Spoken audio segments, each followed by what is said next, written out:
Et on a demandé à notre petit Guico à nous, c'est Frédéric Dion, de nous expliquer ça. Alors, ça vient d'où ce mot? Je vais commencer par le mot en lui-même, et Oui. puis la chose, vous verrez que c'est effectivement aussi en Italie que ça se passe, avant de devenir une notion générale. Donc pour ce qui est tout d'abord du mot, regardez ces images, ça vient du mot faisceau, un faisceau étant un ensemble de bâtons qui sont accrochés ensemble, comme vous voyez sur cette carte postale italienne de l'époque, avec en plus une hache.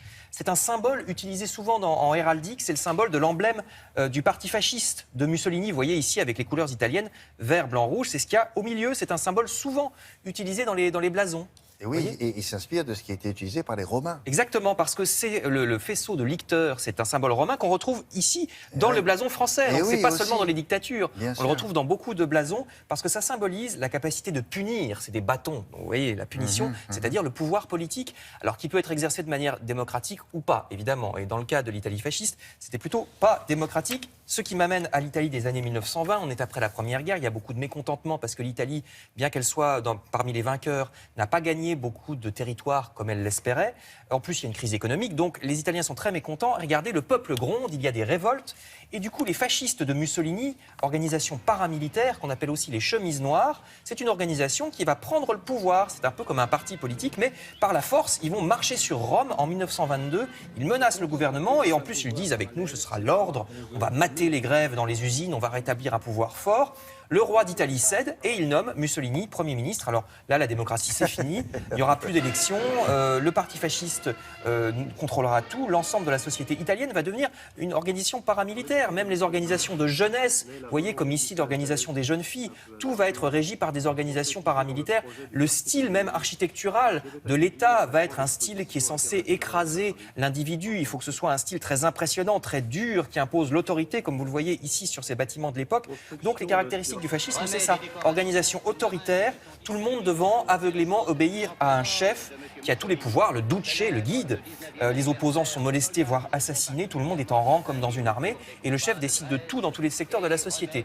Alors vous allez me dire, ça c'est un peu toutes les dictatures. Mais il y a une différence par exemple avec les dictatures communistes à la même époque. Il y a Staline en URSS.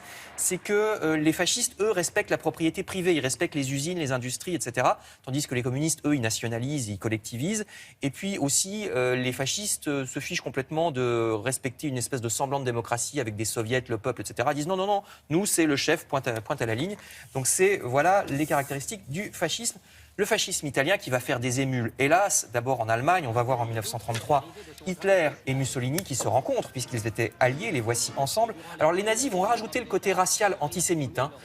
C'est-à-dire que ça n'existe pas au départ dans le fascisme italien. Ça c'est vraiment une création des nazis avec Hitler qu'on voit ici à l'image. Autre régime proche, c'est en Espagne, Franco que vous voyez ici au milieu, qui est à côté de Mussolini. Ils aussi. se réclamaient du fascisme, et les uns et les autres. Voilà. Alors là, la caractéristique en Espagne, c'est le côté religieux. C'est-à-dire que le Franco, c'est vraiment un régime très catholique. Donc à chaque fois, il y a des petites variations, mais tout ça, il y a des constantes. Tout le monde rangé derrière le chef qui décide de tout et qui décide de la totalité de votre vie, même le travail, le logement, les loisirs. Vous n'avez plus de vie privée. Et c'est pour ça qu'on parle, par exemple, d'islamo-fascisme avec Daesh. Pourquoi ? Parce que c'est pareil, chef tout-puissant, ordre qui régisse toute votre vie, comment vous devez vous habiller, ce que vous devez faire dans votre intimité, Ce que vous devez penser, même. Voilà ce que vous devez penser. Donc le fascisme, voilà les caractéristiques. Et parfois, on s'envoie ce mot un peu à tort et à travers comme une insulte. Mais voilà ce que c'est la réalité Parce que ça recouvre au début. fascisme. Si vous voulez en savoir plus sur la marche sur Rome, regardez, regardez le guépard de Luchino Visconti, les questions de ça avec le jeune Alain Delon. Et puis sinon, sur le fascisme aussi, une journée particulière peut-être, Oui. avec Mastroianni et Sophia Loren, avec la ville déserte parce qu'ils vont à une manifestation fasciste. Et il a une taxe parce qu'il est célibataire. On n'a pas le droit d'être célibataire en Italie à l'époque, Exact, et on souffre. Mastroianni. Merci beaucoup.